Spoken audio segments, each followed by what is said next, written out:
اور سائڈ سے بھی. یہ دیکھیں یہ اپنی سیٹ کے ساتھ ہی ورکنگ اسپیس ہے جہاں پہ آپ کو زیادہ جگہ نہیں چاہیے. یہ آپ نے سمپل یہ اسٹریچ اوپر کرنا ہے, اس میں اپنی ریڑھ کی ہڈی کے اوپر کرنا ہے, ہیل کے اوپر اٹھانا ہے, پنجے پہ کھڑا ہونا ہے اور یہ تھوڑی دیر کے لیے. اچھا پاؤں کے پنجوں پہ آپ نے کھڑا ہونا ہے. صحیح.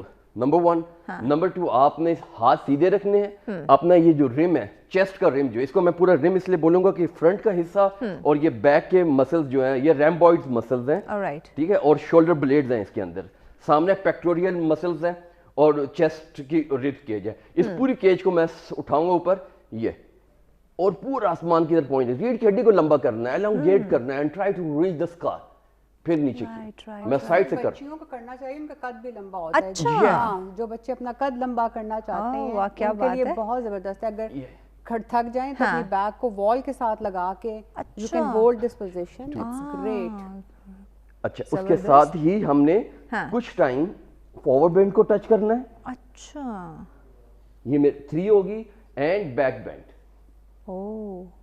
اچھا اس سے بہت سکون ملتا ہے, بہت ہاں ریلیکس ہوتا ہے. اور آپ ہاف وے بھی کر سکتے ہیں. ایون ڈرائیونگ کے بعد تو میں کہتی ہوں جو لوگ تھک جاتے ہیں, آپ جب جاتے ہیں ریسٹ کرتے ہیں یا ریسٹ ایریا میں جاتے ہیں تو یہ بہت اچھا, تو آپ 2 منٹ بھی یہ کر لیں تو آپ کافی بہتر فیل کرتے ہیں. یہ 3 جی پلیز 3